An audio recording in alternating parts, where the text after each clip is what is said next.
दुनिया भर में हर कोई अपने दुख और बीमारी लेकर भगवान के पास जाता है।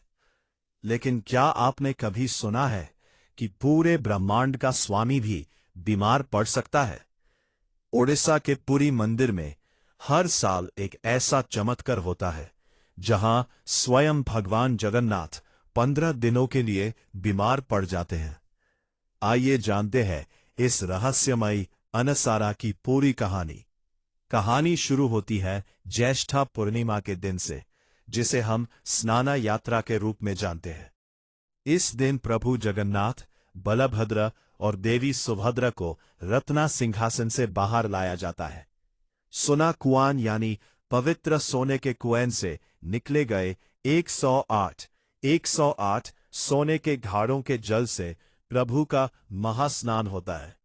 गर्मी के मौसम में इतने अधिक ठंडे जल से स्नान करने के कारण मानवीय लीला करते हुए प्रभु को तेज बुखार आ जाता है।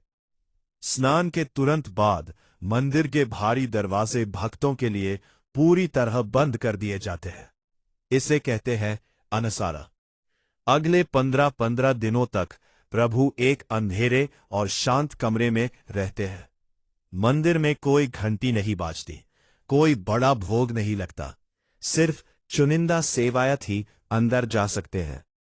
ये वो समय है जब प्रभु एक साधारण इंसान की तरह बीमारी का कष्ट सहते हैं और दुनिया को सिखाते हैं कि जो इस धरती पर आया है उसे शारीरिक कष्ट से गुजरना ही होगा।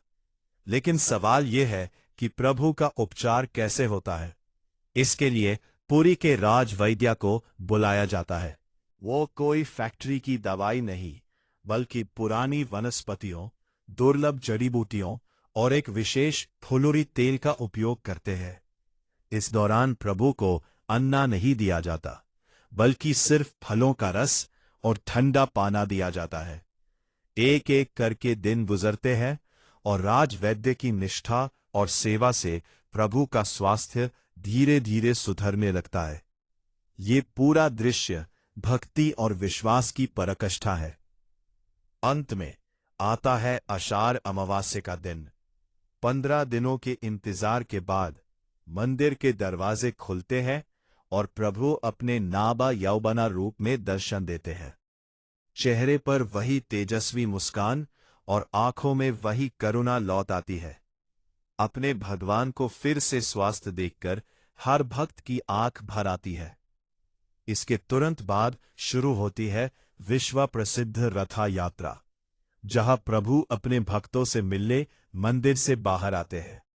तो दोस्तों, कैसी लगी आपको प्रभु की ये अनोखी मानवीय लीला? कमेंट में जय जगन्नाथ लिखना ना भूलें और ऐसे ही रहस्यमयी कथाओं के लिए हमारे साथ जुड़े रहे।